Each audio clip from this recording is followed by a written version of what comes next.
მოგესალმებით ჩემო ძვირფასო ტელემაყურებელო, თქვენ უყურებთ გადაცემას სტატუს, მე მის წაუყვანი გახლავართ იას ირანაშვილი და ჩვენი დღევანდელი გადაცემის სტუმარი არის ადვოკატი ბატონი მირიან ცუცქი. მოგესალმებით მირიან, გისურვებთ წარმატებას, დიდი მადლობა მოგზაურობისათვის ჩვენ სტუდიაში და იმედია კიდევ გვეწევით ჩვენ.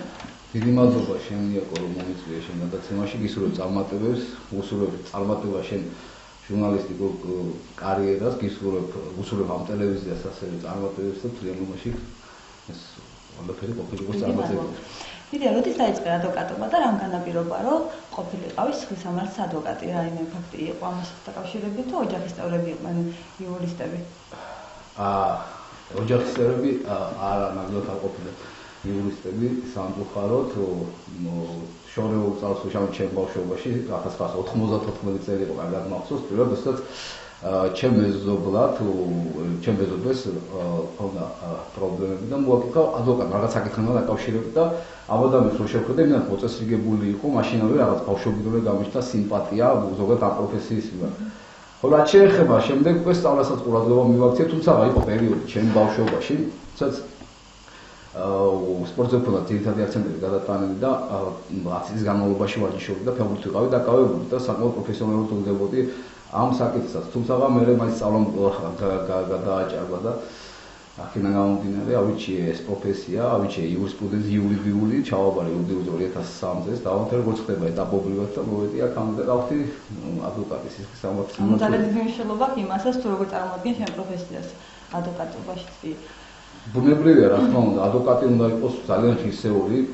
სხვადასხვა კრიტერიუმები არსებობს, რასაც აუცილებლად აკმაყოფილებდეს ადვოკატი, ეს ძალიან მნიშვნელოვანი პროფესია არის. რა კრიტერიუმები არის ესეთი?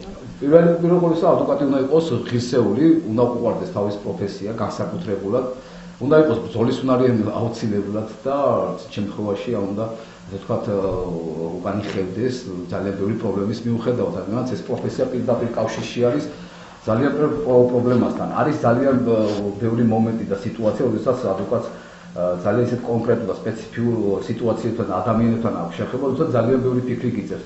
შესაბამისად არის ასევე აზარტული, არის ამ ყველა ბარიერის გადალახვის შედეგი, როდესაც იმ შედეგს მიიღებს, რასაც თქვა სტრატეგიულად კონკრეტულად ადვოკატი დასახავს თავდაპირველად და აქედან გამომდინარე ყველაფერი ეს ძალიან საინტერესოა და ეს ყველა სხვა დანარჩენი კრიტერიუმი აუცილებლად უნდა დაკავებული არის დღესდღეობით ადვოკატის უფლებები, იღება თუ არა ხშირ შემთხვევაში და რა უფლებები აქვს ადვოკატს და რა უფლებები იღება იმ შემთხვევაში თუ გქონია რაიმე ფაქტი ამასთან დაკავშირებით, თუნდაც თქვენ ადვოკატურ პროფესიაში. ჩემი საადვოკატო საქმიანობა პრაქტიკაში რაც გავედი, ანუ ამ 4 წელია მიმდინარეობს. ჩემ შემთხვევაში ვიტყვი იმას, რომ არ ყოფილა არანაირი ზეწოლა, თუმცა ზოგადად საქვეყნო ცნობილია და ყველასთვის საზოგადოების კარგად და ნათლად არის ცნობილი, აი წინა პერიოდში თუნდაც დაახლოებით 116 ადვოკატი ყოფებოდა პატიმრობაში, ამასთან დაკავშირებით ძალიან ბევრი ბრძოლა მოუხდა ჩვენი ასოციაციის თავმჯდომარის ბატონ ზაზა ხატიაშვილის. იგივე პროცესები გრძელდება დღეს მდგომარეობითაც, აი დღეს კონკრეტულად თუნდაც რო ავიღოთ, ასევე ეს ცუდი მაგალითი ადვოკატებზე განხორციელებული ზეწოლის მიხედვით, დღესაც მიმდინარეობს თბილისის საქალაქო სასამართლოში. ხანდახან რაიმე ფაქტი თუ ესე უბრალოდ მოსმენილი არის ეს ყველაფერი თუ შეხები ხართ რაიმე დარღვევებს? მე უშუალო თუ შეხები ვარ, მე არ შეხები ვარ, ეს გაჟღერებული არის, ვიცი ასოციაციის თავმჯდომარისგან ბატონ ზაზა ხატიაშვილი, ეს იყო პრესით გაჟღერებული, იყო ტელევიზიით და ეს ყველასთვის ცნობილი არის. თუმცა მე არ ყოფილვარ ვინმეს კონკრეტულად ადვოკატი, რომლის კანონიერ უფლებების მე დამეცვას ადვოკატთან მიმართებაში გულისხმობს ხადია, თუმცა ეს ზოგადად ყველასთვის ცნობილი არის კი რა თქმა უნდა. იგივე გრძელდება სამწუხაროდ დღესაც, როდესაც ადვოკატთან მიმართებაში ხორციელდება არაერთი ზეწოლა სამწუხაროდ და ეს ცხადია გამოსასწორებელია სახელმწიფოს მხრიდან. და როგორ უნდა მოიქცეს ამ დროს ადვოკატი? მეც როგორც ადვოკატს, ასევე ჩემი პროფესია არის ადვოკატი, მქონია სტარგოებთან, პირადად მქონია ესეთი საქმე. შემდეგ არ უკეთებია საპროცესოს პროკურორი, იმიტომ რომ რაღაცა განხეთქილება იყო მათ შორის და ანუ ფიქრობთ რომ მართლა ინსპექციისთვის, მაგრამ იმიტომ რომ რაღაცების გამო თავი შევიკავე ესე და ისე, მაგრამ მგონია რომ ალბათ თავი ბოლომდე უნდა იბრძოლო, რომ თუ ერთმა და ორმა არ იბრძოლა და უპირველეს ყოვლისა ვიტყვი იმას, რომ ძალიან მნიშვნელოვანია მყისიერად მიმიემართოს ადვოკატთა ასოციაციის თავმჯდომარის ზაზა ხატიაშვილის მისამართი და მიმართ შემდეგში თუ კონკრეტულ თანამდებობის პირის მიერ არის ჩადენილი სისხლდამოვარდნის დანაშაული, შესაბამისად უნდა მიემართოს შესაბამის ორგანოს. იქნება ეს ინსპექცია თუ რამდენად რეაგირებენ ეს ინსპექცია და პროკურატურა მიმართვის შემთხვევაში? ეს უკვე მათი კომპეტენციაა და მათ უნდა განსაზღვრონ და შესაბამისად მათი რეაგირების მიხედვით უნდა მოხდეს ეს ყველაფერი დარეგულირებული იქნას, მაგრამ რამდენად ხდება ან არ ხდება თუ ვერ ხდება, ისევ და ისევ ვივდივართ იქამდე, რომ ამაში ჩართული უნდა იყოს შესაბამისი ორგანოები და ადეკვატურად უნდა იქცეოდნენ ისინი. თუ არ იქცევა, ამის მიხედვით მაშინ უნდა გამოიხატოს ის პროტესტი მთლიანი საადვოკატო კორპუსის მიერ და შესაბამისად უნდა მიეთითოს ამ ორგანოებს, რომ იქიდან ადეკვატურად, ასე ვთქვათ, რეაგირება გამოხატოს ყველა კონკრეტულ შემთხვევასთან და მიმართებაში. სხვა გამოსავალი ფიზიკურად არ არსებობს, მინდა ვთქვა და ძალიან სამწუხაროა და იყო ეს ტენდენცია, არ შეცვლა ეს ტენდენცია, გრძელდება დღემდე და ამას ყველაფერს აუცილებლად მთლიანი კორპუსი ერთსუნოვნება და თანადგომა არის აუცილებელი, რომ ეს იქნას განეიტრალებული და აღმოფხვრილი. სხვა შემთხვევაში ვიტყვი იმასაც და დავამატებ უკაცრავად, იმასაც, რომ ადვოკატის ინსტიტუტის დისკრედიტაცია გამოიწვევს იმას, რომ რეალურად დემოკრატია და სამართლებრივი უფლებები ზოგადად უფლებები სახელმწიფოში იქნება ძალიან დაბალ დონეზე და ძალიან დაბალ სტანდარტში მოქცეული. რაც აბსოლუტურად საზოგადოებისთვის კრახი იქნება და იქნება სახელმწიფოური განვითარების ძალიან ცუდი შედეგის მომტანი. რამდენად ხშირად არის ადვოკატების მიმართვა ინსპექციაში და პროკურატურაში და რამდენად არის გამოძიებული ეს საქმეები და რამ განაპირობა ადვოკატთან ესეთი უხეში მოპყრობა თქვენი მოსაზრებით? არ იყო გამოძიებული ეს წინა პერიოდშიც ძალიან ისეთი სადაო საკითხები იყო, დღეს მდგომარეობითაც მიმდინარეობს პროცესები, მიმდინარეობს ძიებები, თუმცა კონკრეტული შედეგების მომტანი, ასე ვთქვათ, ეს ნაკლებად არის და აი აქედან გამომდინარე არის სწორედაც ის საპროტესტო აქციები, რომელიც უნდა გაიმართოს უკვე ხვალ და შემდეგ ზეგისთვისაც დაგეგმილია თუ არ ვწდები და აი ამასთან დაკავშირებით ისევ ადვოკატთა კორპუსმა უნდა ერთ ასე ვთქვათ იქონიოს ადეკვატური რეაქცია, რომ ეს ყველაფერი თავის ჩარჩოებში მოაქციოს. გამოიძიებს თუ არა შესაბამისი ორგანო კონკრეტულ დანაშაულს, კიდევ გავიმეორებ იმას, რომ ეს ადვოკატზე ან მთლიან კორპუსი არ არის დამოკიდებული. ეს არის უშუალოდ სახელმწიფოზე და იმ ორგანოების დამოკიდებული, რომელმაც შესაბამისად უნდა რა უნდა გააკეთოს სახელმწიფომ, რომ არ იყოს დაცული ადვოკატის უფლებები, ასევე ალბათ თუ ადვოკატის უფლებებიც იღება, წარმოვიდგენია, ანუ ბრალდებულის უფლებები როგორ დაირღვევა, ხო, იმპლანტაში და რა უნდა გააკეთოს სახელმწიფომ ამისთვის, რომ არ დაირღვევას არც ადვოკატის უფლებები, არც პოლიციის უფლებები და არც ბრალდებულის უფლებები. ანუ რა სტრატეგია უნდა შეიმუშაოს სახელმწიფო თქვენიათ? ჩემი აზრით ამასთან დაკავშირებით უნდა ჩამოყალიბდეს ერთიანი გამართული კონცეფცია, რის მიხედვით და სახელმწიფო უნდა განერგოს სწორედ ის სწორი სტრატეგიები, რაც ინსტიტუციონალურ განვითარებას ხელს შეუწყობს. ამაზე ბუნებრივია ეტაპობრივად უნდა გადავიდეს სახელმწიფო, ესე მარტივად ჩემი აზრით, ესე მარტივად გასაცემი პასუხი არ არის, რადგანაც ეს ძირითადად ძალიან სამუშაო თემა არის, რომელიც მოიცავს მთლიანობაში, როგორც ადვოკატს, ასევე სისხლისამართლის პროცესის ყველა მონაწილეს და ასე შემდეგ და ასე შემდეგ. ამიტომ ეს ძალიან მაღალ დონეზე განსახილველი საკითხი არის და ესე მარტივად ამაზე პასუხის გაცემა ცოტა რთული იქნება. ძალიან დაცულია მოქალაქეების უფლებები დღესდღეობით.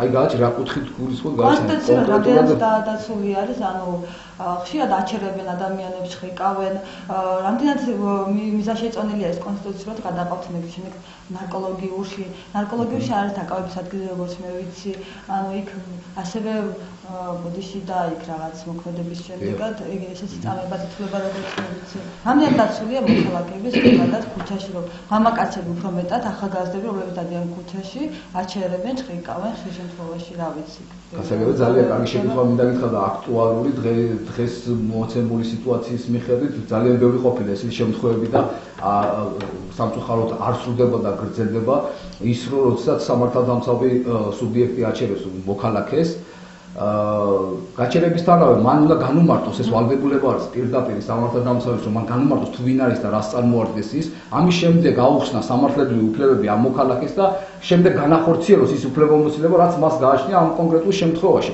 თუმცა ეს ასე არ სრულდება სამწუხაროდ ერთის მხრივ როდესაც კანონი ამბობს ერთ და მეორეს მხრივ ასევე კანონის საფუძველზე აჩერებენ ადამიანს რის საფუძველზე შეუძლიათ რომ გააჩერონ ადამიანს საფუძველი უნდა არსებობდეს დასაბუთებული ვარაუდი საიმისოდ რომ ამ პირმა ჩაიდინა დანაშაული ან ჩამდენია მომავალში დანაშაული უნდა ასე ვთქვათ აგებეჭდებოდეს მას რაიმე კვალი დანაშაულის თუნდაც ფიზიკურად და ვიზუალურად და არის კონკრეტული მოთხოვნა კანონის რომლის მიხედვითაც სამართალ დამცავმა სუბიექტმა უნდა გააჩეროს. ერთი მხრივ ამიტომ აი ამას გავარდიებს, რომ ერთი მხრივ ერთი კანონი ამბობს რომ დაკავება არის თქვა თავისუფლების მიმოსვლის ხანმოკლე შეზღუდვა, მეორე მხრივ კანონი ასევე ამბობს რომ პოლიციას უფლება აქვს თქვა რაიმე ვარაუდის საფუძველზე ან დასაბუთებული მისთვის დასაბუთებული თორე ზოგადად ეს არ საბუთდება, იმიტომ რომ შეუძლებელია ამის გაკონტროლება, გააჩეროს და გააჩეროს არა მარტო ასევე ჩაატაროს ზედაპირული დათვალიერება. ამიტომ ჩემი აზრით ეს თვითონ ქართული საკანონმდებლობა არის დასახვეწი, რადგან კონსტიტუცია ამ შემთხვევაში თვითონ ადამიანის თავისუფლების კონსტიტუციური უფლება ირღვევა, როდესაც მას თავისუფლად შეუძლია გადაადგილება და შეუზღუდავად იმოძრაოს მისთვის სასურველ ტერიტორიებზე თუ ასე შემდეგ და ასე შემდეგ. მაგრამ ამ შემთხვევაში უკვე სწორედ კონსტიტუციური უფლების უხეში დარღვევა ხდება და რაც აბსოლუტურად არანორმალური და არ შეიძლება და უნდა იქნას აღმოხილული. ეს საკანონმდებლო დონეზე არის ეს ხარჯი და საკანონმდებლო გამოსასწორებელი გადამოწმების მიზნით გააჩერონ ნებისმიერი ახალგაზრდა ადამიანი, ახალგაზრდა იქნება თუ შუახნის იქნება თუ მოხუცი იქნება, აქვს თუ არა მათ ამის უფლება და გააჩერება. კიდევ ერთხელ ვიმეორებ, უფლება ერთის მხრივ კანონი პოლიციის შესახებ ამბობს რომ აქვს, თუმცა საპროცესო კოდექსის დასაზღვევნება არ აქვს და ასევე სხვა კანონების კიდევ ერთ მოცემულობაში ერთმანეთთან მოდიან წინააღმდეგობაში. აი შესაბამისად საკანონმდებლო თვითონ ქართული კანონმდებლობა არის აუცილებლად დასახვეწი ამ თვალსაზრისით. მაგრამ რაც შეეხება კონკრეტულად რომ განვიხილოთ, ხო, აქვს თუ არა აქვს პოლიციას, ამიტომ ვიძახი რომ და ამიტომ ვამბობ და მეორეს, მესამეს მხრივ მესამეს. შესაბამისად ყველა ეს სამივე მოცემული ან ოთხივე მოცემული თქვა კანონების მიხედვით ერთმანეთთან რადგანაც წინააღმდეგობაში მოდიან, უნებრივია მე ესენი კონსტიტუციას ეწინააღმდეგებიან და ამის შესაბამისად ნუ კონსტიტუციური უფლება უკვე მოქალაქის, რომელსაც აქვს სრულიად თავისუფლად გადაადგილების უფლება კონსტიტუციის მიხედვით ეს უფლება აღშკარად და უხეშად დარღვეული არის ასეთ შემთხვევაში. და როგორც ვიცი კი ესე არის 12 წელს განმავლობაში შეუძლია დააკავონ ადამიანი ნარკოლოგიაში ადმინისტრაციული. აი რამდენად არის მიზანშეწონილი 12 წელს განმავლობაში ნარკოლოგიაში დაკავება და კიდევ 12 საათის განმავლობის შემდეგ ისევ დაკავება და შეუძლია 12 საათი გააჩერონ. დიახ, აი ამ კუთხიდან ჩემი მოსაზრება არის ეს პირადად შეიძლება ძალიან სუბიექტურიც იყოს, თუმცა არის არა, წავებათ არ შეიძლება ეს ჩაითვალოს. თუნდაც რომ ბუნებრივ მოთხოვნებას ვერ იკმაყოფილებს ადამიანი, იმიტომ თავზე ადგას იქ სამართალდამცავი ორგანოები. თუ ვერ იკმაყოფილებს ან მან ხეს უწყობენ იმაში ეს ბუნებრივი მოთხოვნება არ დააკმაყოფილოს თუ რაღაცა დონეზე წავებასაც აქვს ადგილი. თუმცა მე მინდა გითხრა რომ ნარკოლოგიურში წაყვანასთან დაკავშირებით ჩემი აზრი არის ეს ყოველ შემთხვევაში ან ზოგადად შეიძლება ბევრმა არ დამეთანხმოს საკანონმდებლო დონეზე არის ეს დასარეგულირებელი, რადგანაც საკეულ შემთხვევაში, როდესაც მოქალაქე მიდის კონკრეტულ თავის სამსახურში. მის მიმართ უჩნდება სამართალ დამცავს ერთი რომ ის იმყოფება ნარკოტიკული თრობის ქვეშ. ასეთ შემთხვევაში მას აქვს უფლება ის ნარკოლოგიურში გადაიყვანოს და გაიაროს შესაბამისი ტესტი. თუმცა ხდება ისე რომ ეს ადამიანი წარსულში არასოდეს ასე ვთქვათ შეხებულა არ ჰქონია ნარკოტიკთან და არასოდეს მაგრამ ეს ნიშნავს წარსულის ხელობა გახსენება და ამის გამო მანიპულირება ადამიანზე. ეს ხო კონკრეტული ფსიქოლოგიური ზეწოლა არის. ზეწოლაც შეიძლება იყოს, თუმცა მე უფრო სხვა კუთხით ვაანალიზებ ამ ყველაფერს და ასეთ შემთხვევაში მოქალაქე ადამიანი რომელიც აი ამ ტესტის მიხედვით სადაც ნარკოლოგიურში გადაყავს სამართალდამცავ სუბიექტს და იქ მე მიმდინარეობს მთელი პროცესია, ასეთ შემთხვევაში მოქალაქე ღებულობს ზიანს.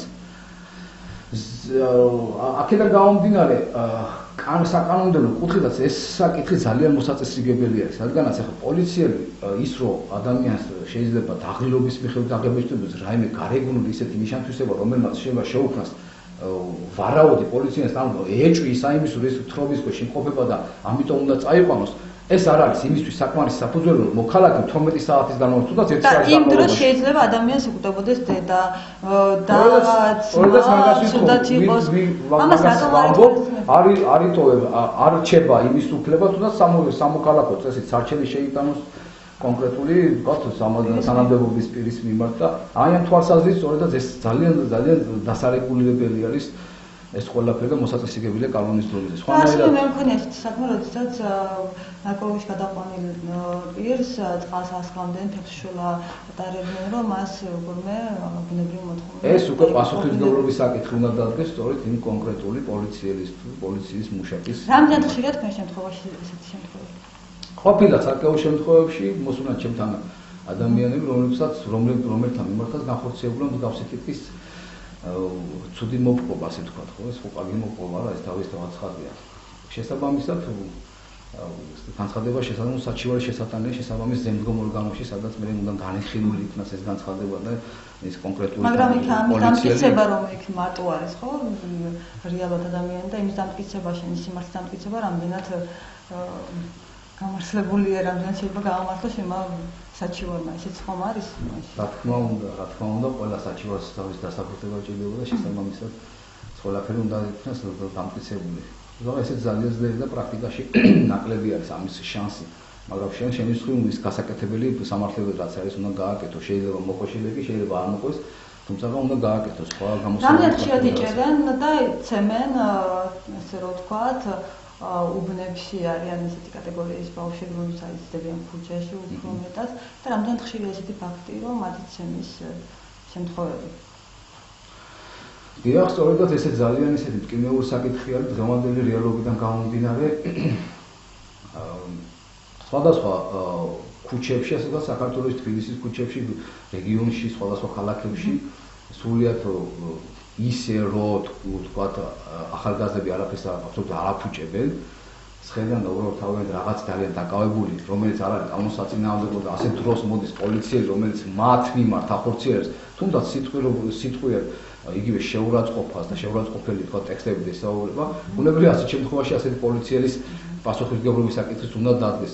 მაგრამ აქ არის ერთი რამეც, რომ ის ახალგაზრდები, რომლებიც იზრდებიან ქართულ სოციუმში, ისინი მენტალური ხასიათიდან გამომდინარე ასეთ რამეს აღარ აჟღერებენ. მერე იმიტომ რომ რაღაციდან გამომდინარე ისინი თავს იკავებენ აი ამ კონკრეტული თქვა პოლიციებთან მიმართებაში გამომდინარე ასეთი კანონისმიერ და ეშინიათ იმ სწორედ ეს ყველაფერი ქმნის ეს ყველაფერი ქმნის იმ საფუძვლებს რომ მე ეს ახალგაზრდები უკვე შიშის ქვეშ იზრდებიან და პოლიცია არის უნდა იყოს გამართული ინსტიტუტი, პოლიციელი უნდა იყოს ის თანამდებობის პირი, რომლის მიმართაც როგორც მოზარდს და ახალგაზრდას თლიანობაში საზოგადოებას უნდა განსაკუთრებული პატივისცემა ჰქონდეს და სიყვარული ჰქონდეს, რადგანაც მასში უნდა ხედავდეს ის სამართლიანობას და არა იმას მეორე მხრივ ის ახალგაზრდებს რაღაცა დევნაში, ზეწოლებში და ასე შემდეგ სხვადასხვა ტიპის ზემოქმედებებში თქვა იქნას ხილებული და ან ამის აქედან გამომდინარე რომ ის თქვა ვიღაცისთვის რაღაც მოსს წარმოადგენს ახალგაზრდებს გულისხმობ ის მიმართ სრულიად უპატივცემულობას ავლენდნენ ყველა სხვა დანარჩენ შემთხვევებში.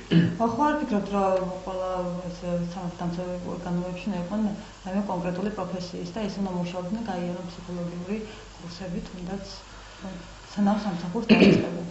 ანუ რა პროფესიონალები პოლიციელები, რა პროფესიონალები სამართალდამცავი ორგანოები, წარმომადგენლები როგორ ფიქრობთ ხო? დიახ, სამართალდამცავი ეს პოლიციის ინსტიტუცია და თვითონ პოლიციელი არის პროფესია, რომელსაც პირველ ყოვლისა ძალიან ჭირდება ადამიანებთან ურთიერთობა. შესაბამისად, მან ფსიქოლოგიაში ზოგადად ჩახედული უნდა იყოს და რაღაც საკითხები უნდა ქონდეს დარეგულირებული, რაც ხელს შეუწყოს მას ადამიანებთან ურთიერთობაში.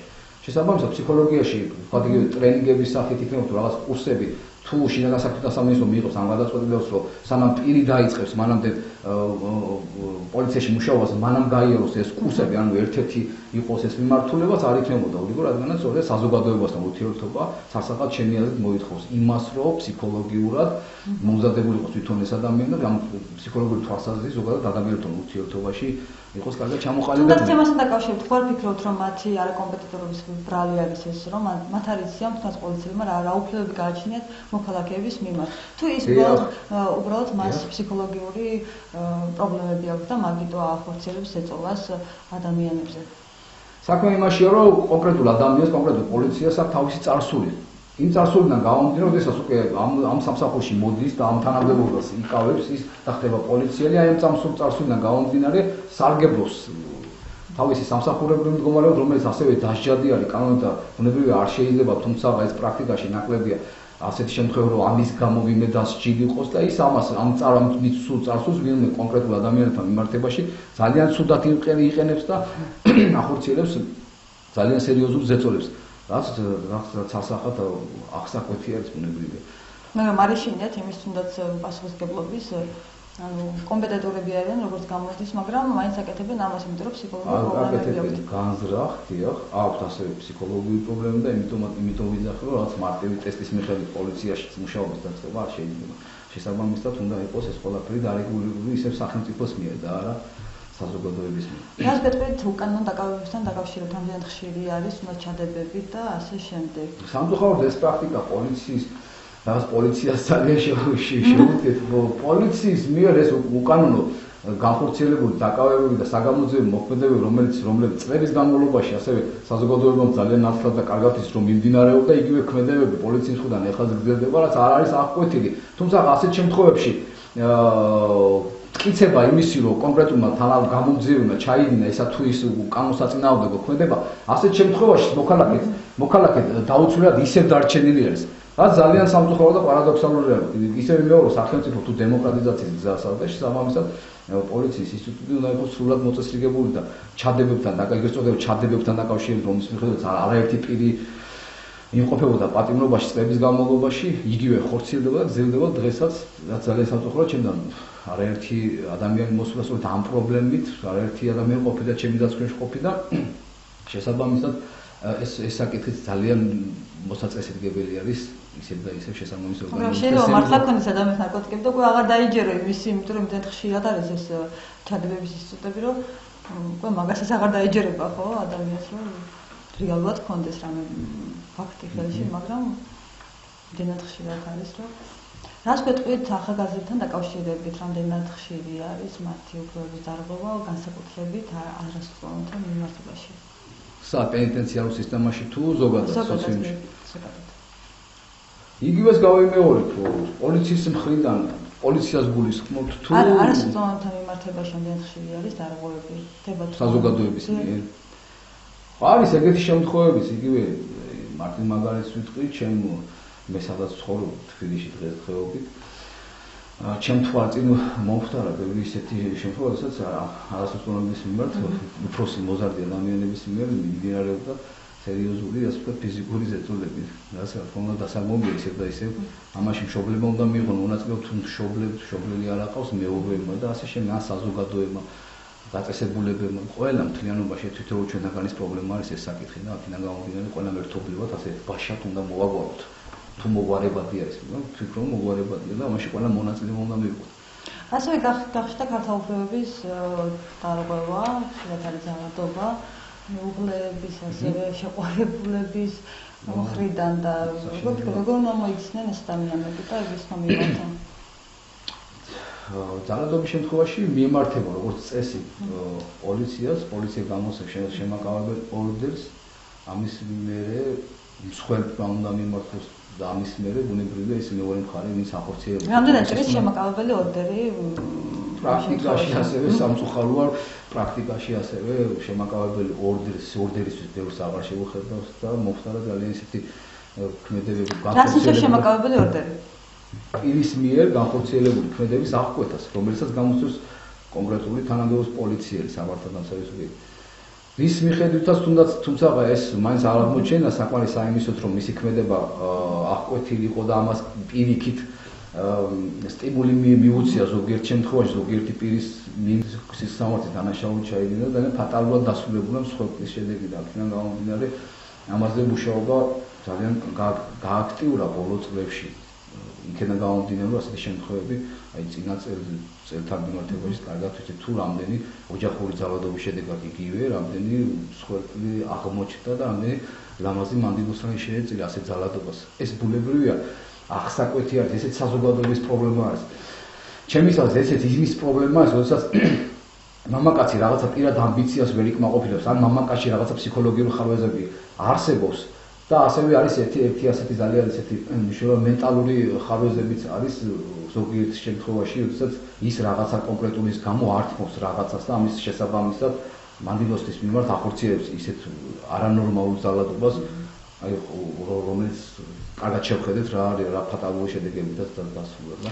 როგორც გავხსნა ინფორმაცია რაღაც ახალი კანონმდებლობის შესახებ თითქოს და მიმოწერის საშუალებით Facebook-ზე პასუხისმგებლობით ასე შემდეგ დაჟადი ხდება ქალთა მიმართ მუქარა და ესეთი ამოჩენების ინსტიტუტი მამაკაცების მხრიდან და რამდენად რეალურია ეს ინფორმაცია კარგია, როდესაც კანონი არის ინიცირებული, მე დაკანონდება ასე ვთქვათ, თუმცა პრაქტიკაში ეს უნდა იყოს განხორციელებადი, შესრულებადი და ასრულებადი, ასე ვთქვათ. ნახოთ როგორ გაამართლებს. ბევრს არ აქვს საშუალება ადვოკატის, ისე ვთქვათ, აყვანის და დაცვის. როგორ უნდა მოიქცნენ ეს ადამიანები იმ შემთხვევაში? არსებობს შესაბამისი. დიახ, არსებობს შესაბამისი სამსახური სახელმწიფო ადვოკატის ინსტიტუტი არსებობს სახელმწიფოში, როდესაც პირს არ აქვს იმის შესაძლებლობა, თქვა კერძო ადვოკატი აყვანის და მიმართოს კერძო ადვოკატს. შესაბამისად მას შეუძლია მიმართოს უფასო იურიდიული სამსახურის წარმომადგენელ ადვოკატს და ის დაეხმარება სამართლებრივად ყოველგვარი პრობლემის გარეშე. რამდენად გაამართლა ამინისტიამ? ესე ძალიან აქტუალური საკითხი არის, მე მინდა გითხრა. მე როგორც იურისტი ადვოკატი თავიდანვე ამ ამინისტიას ცოტა სკეპტიკურად უყურებდი. რადგანაც ქართული რეალობიდან გამომდინარე და იმ კრიმინალური სიტუაციიდან გამომდინარე, რომელიც წლების განმავლობაში მიმდინარეობდა და არსებობდა საქართველოში და ეს წლები იყო ძალიან ბნელი წლები, მოგეხსენება 90-იან წლების განმავლობაში თუ რაც ხდებოდა საქართველოში და აქედან გამომდინარე ყველა ეს ადამიანი, რომელიც ასე ვთქვათ, ერთ სივრცეში მოხვდა და საჯელს იხდიდნენ, მოხდა ისე, რომ მასშტაბურმა ამინისტიამ ყველა ამ ადამიანს ისე მისცა იმის შესაძლებლობა დაბრუნებოდნენ ჩვეულებრივ ცხოვრებას. თუმცა ამის გამოყენება, როგორ მოახერხეს, უკვე ძალიან სადაოწკი გახდა ამინისტიის შემდეგ პერიოდში, დღევანდელ დღემდე. ერთი მხრივ, როდესაც ციხეების სავსე არის მსჯავრდებულებით და ამ ციხეების განტვირთვა ხდება სწორედ ამ ჰუმანური აქტით, ეს ძალიან კარგი არის და სასარგებლოა. იყვნენ ადამიანები და ძალიან კარგად მახსოვს და ხშირი შეხება მაქვს, ბუნებრივია სამართლის სპეციალისტი ვარ და ადვოკატი ვარ ამ მიმართულებით, ახლო შეხება მაქვს პატიმრობთან და თითქმის ყოველდღიურობაში მიწევს შესვლა საჯელახსნების დაწესებულებაში. ძალიან ბევრი იმყოფებოდა უკანონო პატიმრობაში და ძალიან ბევრი იყო ბევრი რაღაცა უკანონოა. ამ თვალსაზრისით ამინისტიამ გაამართლა ჩემი აზრით, თუმცა მეორეს მხრივ ამინისტიამ ვერ გაამართლა იმ ნაწილში, როდესაც პირი, რომელიც 15 წელი, 16 წელი უმძიმეს დანაშაულებებზე იხდიდა სასჯელს, გამოვიდა და მან კვლავ ისეთი მძიმე დანაშაული ჩაიდინა, რომლითაც დააზარალა და დააზიანა კონკრეტული ოჯახი და მთლიანობაში საზოგადოება და მთლიანობაში ასევე სახელმწიფო. აი ამ ნაწილში აშკარად არ ვეთანხმები ამინისტიას და აქედან გამომდინარე არც მომწონდა მაშინ ამ საერთოდ გადაეხედათ ყველა მსჯავრდებულის ინფორმაციას. ბუნებრივია ყველა მსჯავრდებულის კარგად და საფუძვლად ყოფილიყო გამოკლეული.